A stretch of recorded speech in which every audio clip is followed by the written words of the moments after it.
Oh, really? Now there's a little light on down here at the bottom. Oh, it's actually recording with a red dot for record. Are you kidding me? I don't believe it. It's working. Oh man, I'm gonna take this thing downstairs and actually photograph something I want to photograph and want to make a video of. So I'm just walking downstairs, guys. It's a hot day. I got a zillion fans on. I just plugged in a portable air conditioner. Oh man, my place looks like a workshop. That's what it is. We got certainly wood veneer. Haven't even opened the boxes yet. They're in rolls. That stuff is beautiful, and it's just unbelievably beautiful.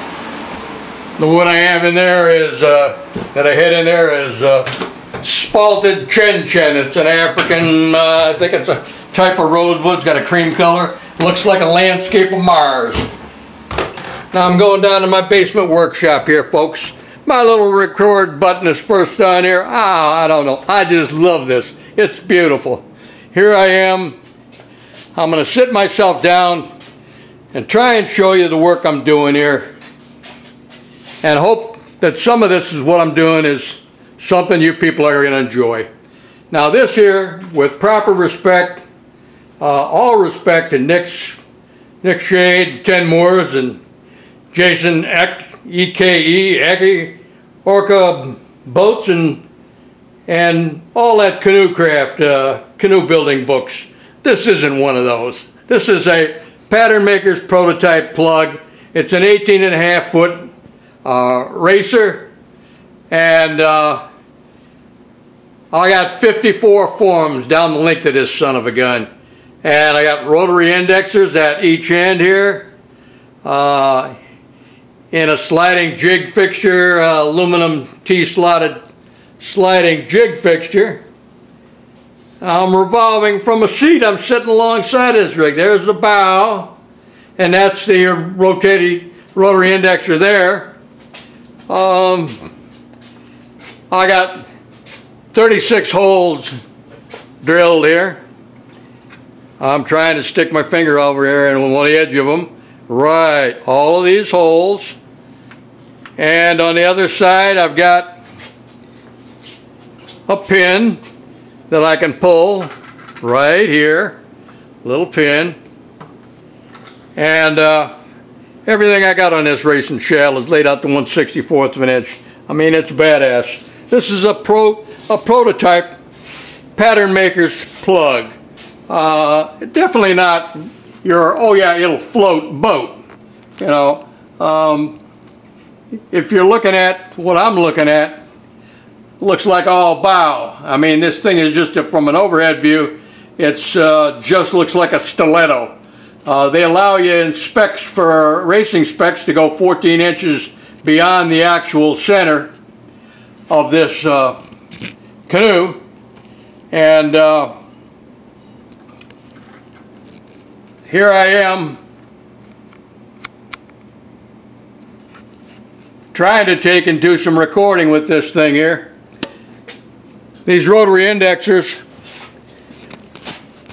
with a simple socket wrench here and a socket wrench over here and the same down here, right down here, and over on the other side. I can raise and lower these rotary indexers, and I can build canoes or kayaks from a 1 foot beam right up to a 5 foot beam just by pulling these rotary indexers up in height here, up on this stanchion, this backstop here. What I got here is T-slotted aluminum extrusions. See where it ends right here, guys? There, folks. This is just a whole backstop. Comes up, goes right into this right here, into your rotary indexer. Now I can take and slide this in and out, and I can actually turn this backstop around 180 degrees and put it back on. I can build canoes or kayaks from 2 feet long to 24 feet long. What I got here is this whole T-slotted aluminum extrusion strong back is in 4 sections that are doweled so it comes apart, and the whole thing is suspended on 2 1045 1/2 inch diameter ground and polished rods. Of course, they go through the other side of the rotary indexer. What we have here is carbon fiber tube, 5/8 of an inch thick. I mean, outside diameter, and the inside diameter of this tube is a few thousandths over the 1/2 inch diameter 1045 ground and polished tube, so that they fit in there easily. Now, what I've taken here is, went out to my outdoor mill, machined a slot that I'm running my fingernail right down in, about a 1/16 of an inch deep, and G over little 1/16 over wide. Matter of fact, I got drill stock sticking in the top of it here for a specific reason. And this is so there's no guesswork involved with finding parallelism and the dead true straight bow and stern stems of this shell, because I'm running way over in the corner over there, if you can see it. I got template paper. This template paper right here, yes, that stuff is kind of stiff. And the template paper is designed to go over these forms, come right up in, fit in this slot. Of course, I got to take and make little spots for where it's going to go around these. I put my curvature in it. It sticks in here. I run carbon fiber up underneath it and make a hard carbon fiber bow right up to this slot. Then I kick it out, about an inch. I have a specific number I kick it out to. And then I put a 3/8 inch spacer between some more of this template paper, which corresponds to the thickness of my hull when I'm done with the composite. And I make carbon fiber bow and stern stems that I can affix all of my 11-foot long freaking balsa wood down here, folks. Yes, indeedy, you're looking at machined to a 1/2 inch thick.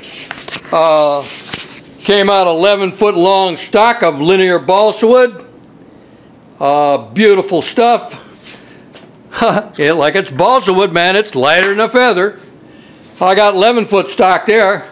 And over here, I've got, 5 and 6 foot stock right over there of balsa wood. It'll also machined to a 1/2 inch thickness.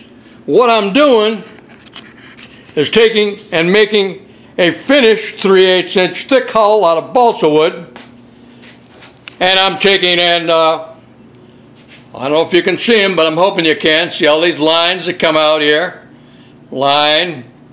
Yes, there's lines that come out there. Those are the water lines, the actual water lines of this thing. This was done on the floor, on my hands and knees, marine architecture, and believe me, I got years and years of doing this. Know what I'm doing. So all of these layout lines come out to the edge of each form. 54 forms again, folks.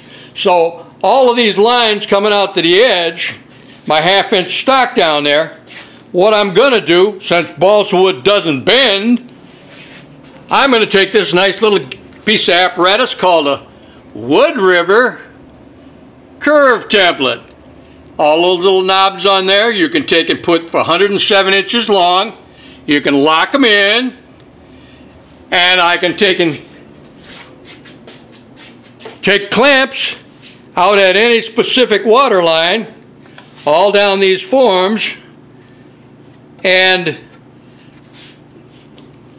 line up that curve template, lock it in, take the curve template, put it down on these 11-foot long balsa wood strips, and actually take and do curved water lines or curved lines and cope every single piece going on here so that it lays completely horizontal with the atmosphere, each one. And if I'm taking and doing all of these water lines and using a fine draftsman's pencil, I then come over to my other little piece of gizmo over here, my oscillating sander.